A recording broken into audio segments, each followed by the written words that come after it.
জয় গুরু বন্দে পুরুষোত্তম।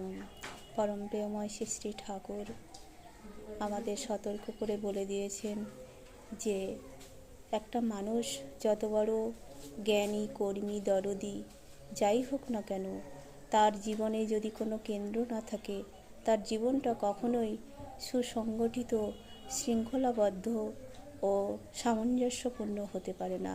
তাই শ্রী ঠাকুর বাণী দিলেন, ইষ্টের চেয়ে থাকলে আপন, ছিন্ন ভিন্ন তার জীবন, সৎ ও শ্রেষ্ঠ আশ্রয় যার, উন্নতি হয় অবাধ তার। মানুষকে তিনি বড় ভালোবাসতেন। শ্রী ঠাকুর 81 বছর ধরে তার লীলা করে গেছেন। তার কর্ম, সাধনা, সেবা, শুশ্রূষা সব কিছু দিয়েই, তার উজাড় করা ভক্তি দিয়ে তিনি মানুষকে ভালোবেসে গেছেন। এবং তিনি সবসময় বলতেন, ভালো থাকো, ভালো হও, ভালোবাসো। তাই তিনি বাণী দিলেন, ইষ্ট নাই নেতা যেই, জমের দালাল কিন্তু সেই। শ্রী ঠাকুরকে তিনি জ্ঞানী, যোগী, কর্মী, সমাজব্রতী কোনো কিছু দিয়ে তাকে বোঝানো যায় না বা ব্যাখ্যা করা যায় না।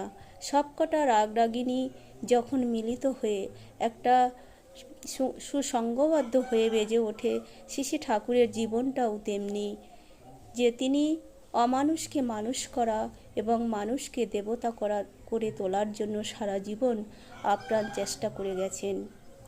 শ্রী ঠাকুর ছিলেন বৈশিষ্ট্যপালী। তিনি বাণী দিলেন, সম্প্রদায়টা ধর্ম নারে, ধর্মে সবাই বাঁচে বাড়ে, সম্প্রদায়টা ধর্ম নারে। তার কাছে হিন্দু এসে পেয়েছিল তার সনাতন আর্য কৃষ্টির খোঁজ। মুসলমান তার আল্লাহকে আরও বেশি করে ভালোবাসতে শিখেছিলেন এবং যীশুখ্রিস্টকে খ্রিস্টানরা আরও বেশি করে উপলব্ধি করতে পেরেছিলেন। শ্রী ঠাকুর এক জায়গায় আচার্যদেব বললেন যে প্রত্যেকটা মানুষের জীবনে একটা বিশেষ মুহূর্ত আছে, আর সেই বিশেষ মুহূর্তগুলিকে একত্রিত একটা দিন করা হয় এবং কতকগুলো দিন মিলে একটা মাস এবং কতকগুলো মাস মিলিয়ে একটা বছর।